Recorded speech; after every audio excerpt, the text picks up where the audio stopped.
This is a tutorial on how to go about setting up shared access and your permission levels for the different members of your team. So with shared access, you can give anybody access to your account, to specific groups in your account, and you can give access to team members, staff, partners, contractors, etc., and control the permissions using our shared access tools. So first things first, starting from the dashboard, we're going to hover over settings and we're going to click on shared access. This is going to bring me to my shared access page, my account settings. And starting out, you're going to have to do this as the account owner because only account owners and power users can assign shared access to other people. So, and as you see, we start out our account with no power users. So first things first, you're going to want to set your power users. So those are the people that you want to have almost as much access to your Mission Suite account as you do. So as the account owner, you're the only one that can do things like manage billing information, update your subscription, manage global settings, and do security related things like granting export permissions for your contact database, things like that.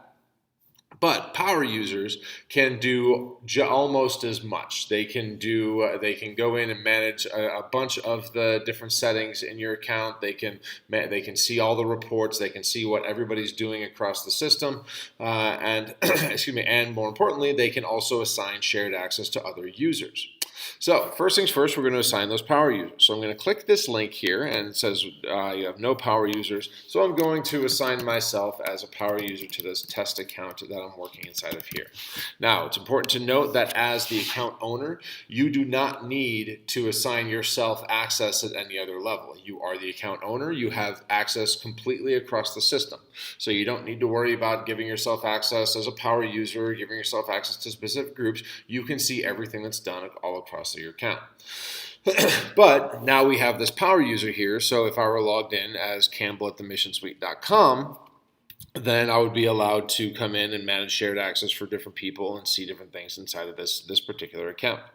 So I'll cancel that, and we'll come back to the general settings. So as I mentioned before, shared access is done on a group by group basis. So you can manage the levels of access that different people that you want to be a part of your account have by those groups, and of course by the different permissions that you give them. So over here on the left, you'll see that you have this box of different groups that you have, and you can see that you have 0 contacts with shared access.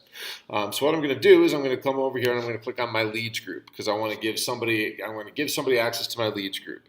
So what I'm going to do is I'm going to click on give shared access rights to one of your contacts, and this is going to pull from the list of people that are in the leads group. So anybody who's in the networking follow-up or the referral bench group, but not in the leads group, will not show up when I start typing here. And again, you want to work from the email address. So what I'm going to do is I'm going to look up my test contact, so john@test.com. I'll go ahead and click on that. And in this case, I'm going to start with no permissions because I have no permissions, no one else to source permission template from, right? So what I'll do here is I'm just going to say john@test.com. It's going to start with no permissions so that I can start building it from scratch.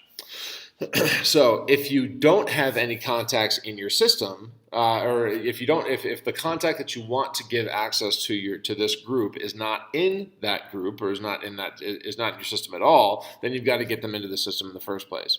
So what I'll do here is I'm going to click on new contact, and I'm going to pretend that there's a contact that I don't have that I have no contact for, but I want them to have access to my system. And I'll say it's going to be jim@test.com, and I'll go ahead and click on create and close. And so now you see that john@test.com is here. Jim@test.com was also created, and now I can start assigning different access points to these contacts. So this is where really the rubber meets the road with your shared access users, right? So this is where you can really define who gets to do what inside of your system.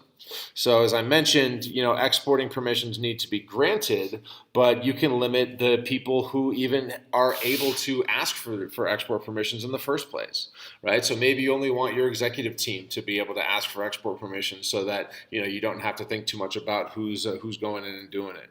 Maybe you want everybody to see it. I mean, whatever the case might be, you can define these things on an individual basis. So, for example, if Jim is my marketing person, I'm going to give them my Easy Builder access. I'm going to give them email, the broadcasting, and the tracking. I'll do social, and then I'll do events, and I'm going to give them access to see some very limited contact information in here as well.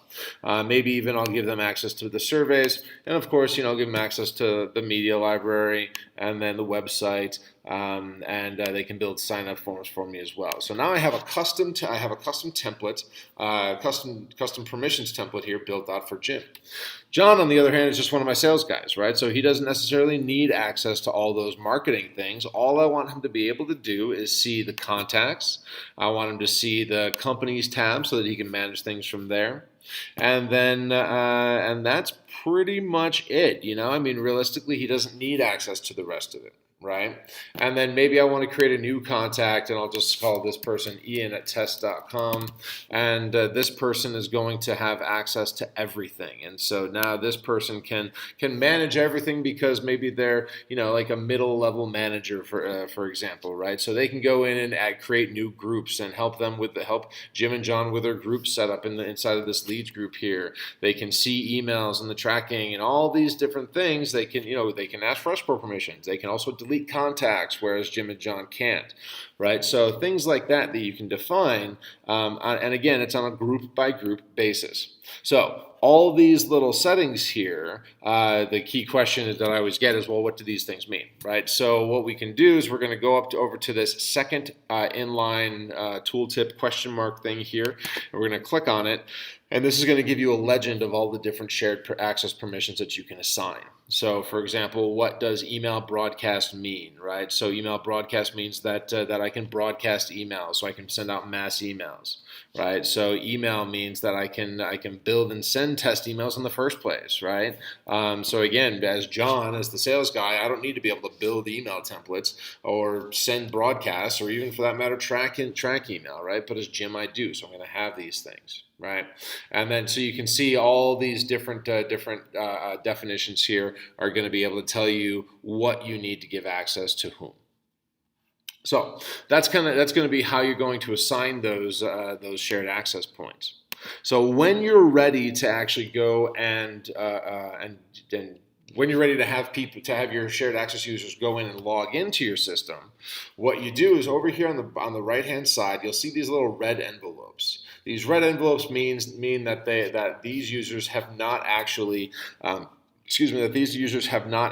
set up a password yet.